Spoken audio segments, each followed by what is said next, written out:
Hello दोस्तों, तो स्वागत है आपका हमारे इस यूनिक प्रोग्राम में जिसमें हम daily previous year questions of UPSC वो डिस्कस करते हैं। क्योंकि मैंने पर्सनली ऑब्जर्व किया है कि यूपीएससी हमेशा प्रीवियस ईयर क्वेश्चंस पे बहुत सारे क्वेश्चन पूछती है।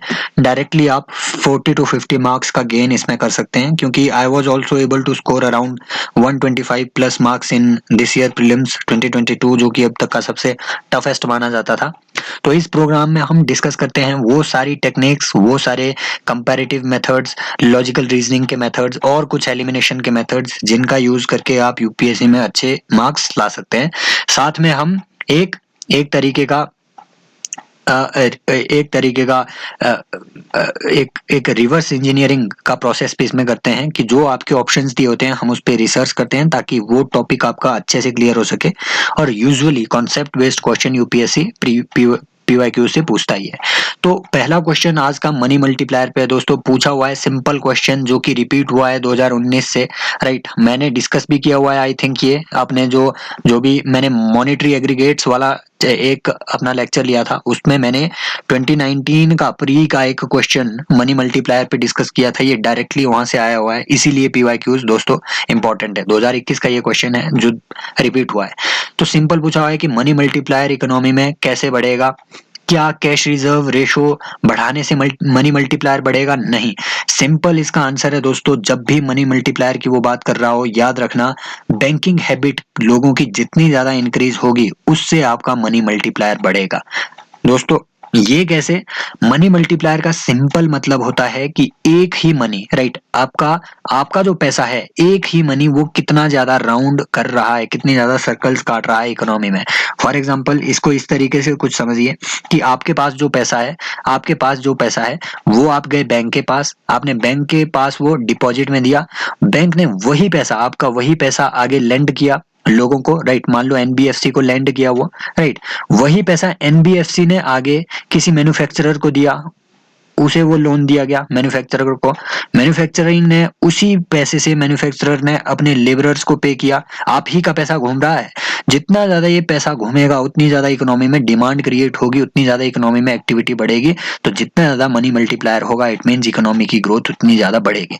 अब ये मनी मल्टीप्लायर दोस्तों बढ़ क्यों रहा है? बढ़ इसलिए रहा है क्योंकि सबसे पहले आप बैंक के पास गए थे। सिंपल टर्म्स में बैंक के पास जितनी ज्यादा डिपॉजिट्स होंगे उतना ज्यादा मनी मल्टीप्लायर होगा दोस्तों। तो ये इस तरीके से आप अपना कॉन्सेप्ट इसमें क्लियर कर सकते हैं मनी मल्टीप्लायर का। दूसरी बात आपने एक और बात यहाँ पे याद रखनी है, वो है आपका currency deposit ratio, right. Currency deposit ratio, तो मैंने अभी आपको बताया कि बैंक के पास जितना ज्यादा डिपॉजिट होगा, जितना ज्यादा डिपॉजिट आप बैंक के पास जमा करेंगे मनी मल्टीप्लायर उतना ज्यादा होगा।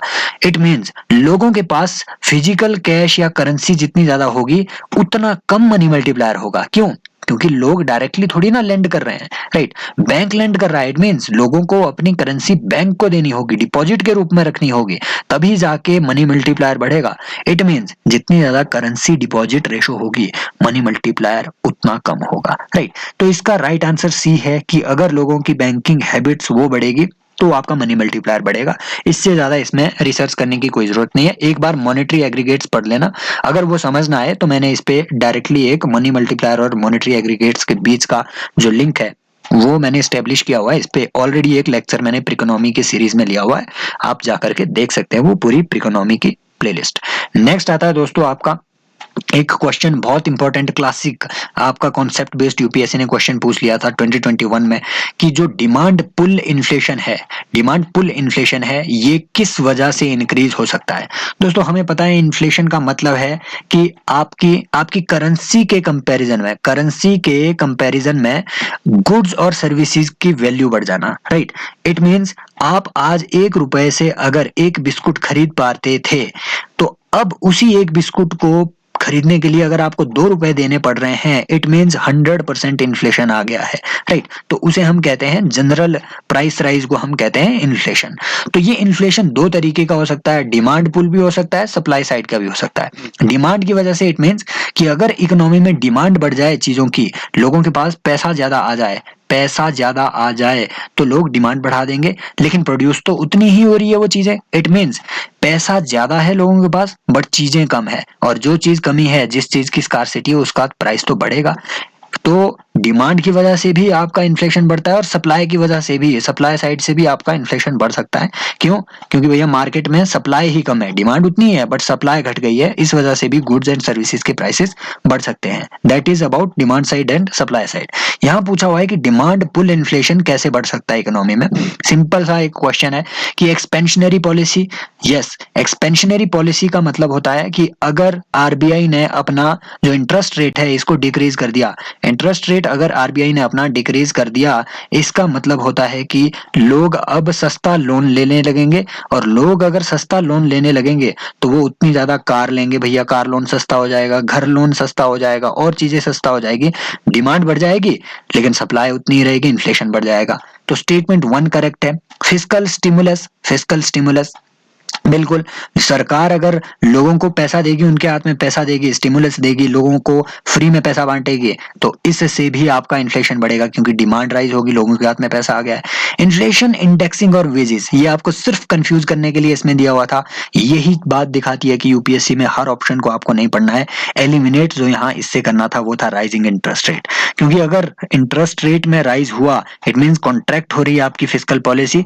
इंटरेस्ट रेट अगर राइज हुआ तो लोगों को सस्ता लोन नहीं मिलेगा, सस्ता लोन नहीं मिलेगा तो कारों की डिमांड, घरों की डिमांड, गुड्स की डिमांड और सर्विसेज की डिमांड घटेगी। स्टेटमेंट 5 को आप एलिमिनेट कर दो, 5 को एलिमिनेट कर दो, answer would be A, right. तो इस तरीके से एलिमिनेशन आपकी इसमें वर्क करती है। थर्ड स्टेटमेंट पे आपको देखना ही नहीं था अगेन, लेकिन हमें क्लियर करना जरूरी है कि इन्फ्लेशन इंडेक्सिंग और वेजेस ये क्यों आपका इन्फ्लेशन कॉज नहीं करता है। सिंपल सी बात है, इन्फ्लेशन कॉज करने का मेन कारण क्या है कि लोगों के हाथ में पैसा बढ़ना चाहिए। अब एक बंदा बोलेगा कि अगर आप अपने वेजेस को, वेजेस मतलब जो आपको जो भी लेबर का जो वेजेस मिल रहे हैं, राइट, आपकी जो सैलरी बढ़ रही है, उस सैलरी को अगर आप इन्फ्लेशन से इंडेक्स कर दें, इन्फ्लेशन से इंडेक्स कर दें, तब तो डिमांड बढ़नी चाहिए। क्यों? क्योंकि मान लो इन्फ्लेशन बढ़ रहा है तो इन्फ्लेशन बढ़ने के साथ साथ आपकी जो वेजेस की वैल्यू है, राइट, मनी की वैल्यू है, वो घट रही होती है, राइट, नॉर्मली ऐसा होता है। बट अगर अगर इन्फ्लेशन बढ़ रहा है और वेजेस को भी हम उसके साथ साथ बढ़ा दें तो डिमांड तो राइज नहीं होनी चाहिए। क्यों? क्यों? क्योंकि इन रियल सेंस ये जो वेजेस आप इन्फ्लेशन, बढ़ते हुए इन्फ्लेशन के साथ बढ़ा रहे हैं, वो उसका इफेक्ट न्यूट्रल रह रहा है। क्यों? क्योंकि इन्फ्लेशन भी बढ़ रहा है भैया। जो वेजेस आप बढ़ा रहे हैं वो बढ़ी हुई वेजेस को इन्फ्लेशन कंज्यूम कर रहा है, राइट। इन्फ्लेशन की वजह से उन बढ़ी हुई वेजेस की जो वैल्यू है वो कम होती जा रही है, इसका इम्पैक्ट हमेशा न्यूट्रल रहता है। बस ये बात आपने याद रखनी है। तो अगली बार अगर वो बोले आपसे कि डिमांड पर इनमें से किस चीज का इम्पैक्ट न्यूट्रल रहेगा, तो ये आपकी वो चीज होगी। यूपीएससी ऐसे अगले साल आपको कॉन्सेप्चुअल क्वेश्चन यहां से उठा करके दे सकता है। इसी तरीके से यूपीएससी अपने क्वेश्चन रिपीट करता है। ये क्लासिक एग्जांपल था कि यूपीएससी ये वाला क्वेश्चन, राइट, जो करंट अफेयर का क्वेश्चन है, यूपीएससी उसे कैसे आपके कॉन्सेप्चुअल पार्ट से रिलेट करती है, लिंक करती है, ये उसका एक क्लासिक एग्जांपल था। क्वेश्चन पूछा हुआ है कि अब रिटेल इन्वेस्टर्स जो है वो भी गवर्नमेंट के डेट बॉन्ड में, डेट इंस्ट्रूमेंट्स में प्राइमरी मार्केट में इन्वेस्ट कर सकते हैं। इसे स्टैंड बाय मोड में रखो। Negotiated dealing system order matching is a government securities trading platform of RBI. तीसरा कि भैया जो सीडीएससीएल है हमारा, राइट, जो एक डिपॉजिटरी है इंडिया की, वो जॉइंटली प्रमोट की गई है आरबीआई और बॉम्बे स्टॉक एक्सचेंज से। देखो दोस्तों, यही कहता है कि यही क्वेश्चन एक एग्जांपल है, क्लासिक एग्जांपल, कि यूपीएससी आपसे नॉलेज नहीं मांग रहा है, यूपीएससी आपसे अटेंशन मांग रहा है और थोड़ी सी आपको करंट की नॉलेज भी मांग रहा है। क्योंकि अगर आपने इस retail direct facility scheme, right, जो रिटेल डायरेक्ट स्कीम पिछले साल लॉन्च हुई, अगर आपने इस स्कीम के बारे में पढ़ा होता तो आप इसको बिल्कुल आंख बंद करके इस क्वेश्चन को अटेम्प्ट कर सकते थे। वो कैसे? देखो, पहली स्टेटमेंट कह रही है कि रिटेल इन्वेस्टर्स अब डायरेक्टली प्राइमरी मार्केट मतलब डायरेक्टली गवर्नमेंट के बॉन्ड में इशू जो है इन्वेस्ट कर सकते हैं। ये रिटेल इन्वेस्टर जिसको पता नहीं है वो क्या होते हैं, हम आप जैसे लोग रिटेल इन्वेस्टर्स हुए। कुछ होते हैं इंस्टीट्यूशनल इन्वेस्टर्स, राइट, जैसे आपके बहुत बड़े बड़े इन्वेस्टर्स होते हैं, राइट, इंडिया में जो झुनझुन वाला टाइप के लोग हैं, राइट, उन्होंने अपनी इन्वेस्टमेंट फर्म्स खोली होती है, वो होते हैं आपके इंस्टीट्यूशनल इन्वेस्टर्स। रिटेल इन्वेस्टर मतलब छोटे इन्वेस्टर। तो हम आप जैसे इन्वेस्टर क्या डायरेक्टली गवर्नमेंट बॉन्ड पे प्राइमरी मार्केट में इन्वेस्ट कर सकते हैं? बिल्कुल, ये सही बात। क्यों? क्योंकि ये 2020 में ही ऐसी स्कीम आरबीआई ने लाई थी। अब अगर स्टेटमेंट 1 करेक्ट है तो अब हमारे पास सिर्फ 2 ऐसे ऑप्शन बचे जो करेक्ट हो सकते हैं। इसी वजह से हम कहते हैं कि एलिमिनेशन आपको प्रैक्टिस करना चाहिए। ये थर्ड स्टेटमेंट आपको बस कंफ्यूज करने के लिए दी हुई थी, आपको कुछ भी फैक्चुअल नॉलेज रखने की जरूरत नहीं होती है यूपीएससी में उतनी ज्यादा, राइट। ये बात वो आपको ये क्वेश्चन दिखाता है कि वो आपसे फैक्ट नहीं पूछ रहा है। दूसरी स्टेटमेंट कि जो एनडी जो आपका NDSOM नाम का प्लेटफॉर्म है, ये एक सिक्योरिटी ट्रेडिंग प्लेटफॉर्म है आरबीआई का। ये बात सही है, राइट। एक दूसरा प्लेटफॉर्म होता है आरबीआई का ई कुबेर प्लेटफॉर्म। आप कमेंट सेक्शन में बताएंगे कि ई कुबेर प्लेटफॉर्म पे क्या क्या चीजें ट्रेड की जा सकती है, क्या ये एक प्राइमरी मार्केट है या सेकेंडरी मार्केट है, आपको ये चीजें बतानी है। तो इस तरीके से हम बी ऑप्शन जो कि करेक्ट ऑप्शन है उसके बहुत करीब पहुंचते हैं। तीसरी, अब मैं एक आपको ट्रिक बताता हूं दोस्तों। यहाँ देखिए, प्रोबेबिलिटी यहाँ अप्लाई कीजिए। यूपीएससी ने यहाँ 3 फैक्ट पूछे हुए हैं। एक CDSCL पूछा हुआ है, दूसरा कि इसकी ऑनरशिप आरबीआई के पास है और बॉम्बे स्टॉक एक्सचेंज के पास। इन 3 ऑप्शंस में देखो, इन 3 ऑप्शंस में यूपीएससी किसी भी ऑप्शन में छोटी सी भी मतलब कुछ भी ऐसा खिलवाड़ कर सकता है यूपीएससी, राइट। आपसे वो कोई भी ऑप्शन इन इन तीन तीन तीन फैक्ट्स में कोई भी फैक्ट माइन्यूट चेंजेस भी वो ला सकता है, राइट। इट मींस जहां पे आपसे इतने ज्यादा फैक्ट पूछे जाएं, उस स्टेटमेंट को हमेशा सस्पिशन से देखना। और अगर इस तरीके के नीचे इस तरीके के ऑप्शन आपको मिले, इस तरीके के ऑप्शन की 1 ओनली 1 एंड 2 ओनली, जिसमें ऑल ऑफ द अबव ना हो, तो कोशिश करना कि एलिमिनेशन वाली स्टेटमेंट आपकी ये हो जिसमें बहुत ज्यादा फैक्ट हो। ये यूजुअली, ये इसका मैं कोई लॉजिक आपको नहीं दे सकता, लेकिन मेरा पर्सनल एक्सपीरियंस है कि यूजुअली वो स्टेटमेंट रॉन्ग होती है यूपीएससी की जिसमें बहुत ज्यादा उसने फैक्ट डाल दिया हो, राइट। तो अब थोड़ी एडिशनल इंफॉर्मेशन हम रिटेल डायरेक्ट स्कीम के थ्रू के बारे में भी जान लेते हैं। सिंपल थीम इसकी क्या है कि अब जो रिटेल इन्वेस्टर्स हैं वो भी गवर्नमेंट सिक्योरिटीज में प्राइमरी मार्केट में मतलब डायरेक्टली इन्वेस्ट कर सकते हैं। रिटेल इन्वेस्टर क्या होते हैं मैंने ऑलरेडी आपको बता दिया है। एलिजिबिलिटी क्या है कि कौन कौन रिटेल इन्वेस्टर्स तो फॉरेनर भी होते हैं, नॉन फॉरेनर भी होते हैं, डोमेस्टिक भी होते हैं, राइट। तो एलिजिबिलिटी क्या है? बिल्कुल, जो डोमेस्टिक रिटेल इन्वेस्टर्स हैं वो सारे जिन जिनके पास पैन कार्ड है वो इसमें इन्वेस्ट कर सकते हैं, डन। दूसरा, जो नॉन रेजिडेंट इन्वेस्टर्स है वो भी अलाउड है, लेकिन प्रोवाइडेड वो फॉरेन एक्सचेंज मैनेजमेंट एक्ट के तहत मिनिस्ट्री ऑफ फाइनेंस से उन्होंने लाइसेंस लिया हो, राइट। तो ये एक इसमें क्लॉज है, यहाँ पे वो आपको स्टेटमेंट में फंसा सकता है। दूसरी चीज, वो आपको रॉन्ग स्टेटमेंट अगली बार दे सकता है कि ओनली सेंट्रल गवर्नमेंट की जो सिक्योरिटीज है वो इसमें परचेज होती है। No, central as well as state government के बॉन्ड इसमें परचेज किए जा सकते हैं। तीसरा, कि इस स्कीम के तहत जो आपके इन्वेस्टर्स हैं वो NDSOM के थ्रू सेकेंडरी मार्केट को भी एक्सेस कर सकते हैं। इट मींस उन्होंने प्राइमरी मार्केट में जो गवर्नमेंट सिक्योरिटी सेल करी उसे वो रीसेल भी कर सकते हैं। कहाँ पे? NDSOM में, ये negotiated dealing system order matching नाम के प्लेटफॉर्म में। तो NDSOM आरबीआई का एक सेकेंडरी मार्केट है, लेकिन जो प्राइमरी मार्केट है आरबीआई का वो ई कुबेर प्लेटफॉर्म है, राइट। नेक्स्ट आता है इसमें कि क्या ये अनलिमिटेड इन्वेस्टमेंट अलाउ करते हैं? नो, इस स्कीम के तहत एक लिमिट है इन्वेस्टमेंट पे। कितनी लिमिट है कि एक टाइप की सिक्योरिटी में आप मिनिमम 10,000 रुपए और मैक्सिमम 2 करोड़ रुपए ही इन्वेस्ट कर सकते हैं रिटेल इन्वेस्टर्स इसमें, इससे ज्यादा अलाउड नहीं है। तो आप इसको एक बार फिर से रिवाइज कर सकते हैं। इसकी पीडीएफ आपको कहाँ मिलेगी? पीडीएफ लेने के लिए आपको ये टेलीग्राम ग्रुप ज्वाइन करना होगा, राइट। t.me UPSC हब, आप ये सर्च कर सकते हैं UPSC हब ऑफिशियल, आपको वहां पे ये सारी चीजें देखने को मिलेगी। नेक्स्ट क्वेश्चन पे आते हैं दोस्तों, वाटर क्रेडिट पे। ये भी एक क्लासिक एग्जांपल है कि यूपीएससी कैसे फैक्ट में आपको फंसाता है। मैंने ऑलरेडी आपको बता के रखा हुआ है कि जहां भी यूपीएससी बहुत सारे फैक्ट दे उस स्टेटमेंट को एलिमिनेट करना। मैं इस चीज का एग्जांपल आपको फिर से यहाँ पे दूंगा, इलस्ट्रेशन की, कैसे यूपीएससी एग्जांपल्स में आपको फैक्ट में आपको फंसाता है। पहला कि भैया वाटर क्रेडिट नाम की ये जो स्कीम है, वाटर क्रेडिट पता नहीं ये किसने लाई होगी, राइट। अभी मैं आपको बता रहा हूँ, मैं आपको बताऊंगा कि वाटर क्रेडिट बेसिकली है क्या। बट मान लीजिए आप एग्जामिनेशन हॉल में बैठे हैं और ऐसा क्वेश्चन आपको अटेम्प्ट करना है लेकिन आपको कुछ भी पता नहीं है। तो पहली स्टेटमेंट कह रही है जनरल सी है कि माइक्रो फाइनेंस टूल है ये एक, जो कि वाटर और सैनिटेशन सेक्टर में काम करती है। हो सकता है भैया सही हो। दूसरा कहता है कि it is a global initiative launched under the aegis of WHO and world bank. देखो वर्ल्ड बैंक अगर माइक्रो फाइनेंस प्रोवाइड करे तो बात बनती है, पर वर्ल्ड हेल्थ ऑर्गेनाइजेशन क्या फाइनेंस प्रोवाइड करती है? वर्ल्ड हेल्थ ऑर्गेनाइजेशन क्या फाइनेंस प्रोवाइड करती है? नो, ये तो सिर्फ डायरेक्टिव्स इशू करती है, राइट? डायरेक्टिव्स इशू करती है। बात समझ में आ रही है आपको?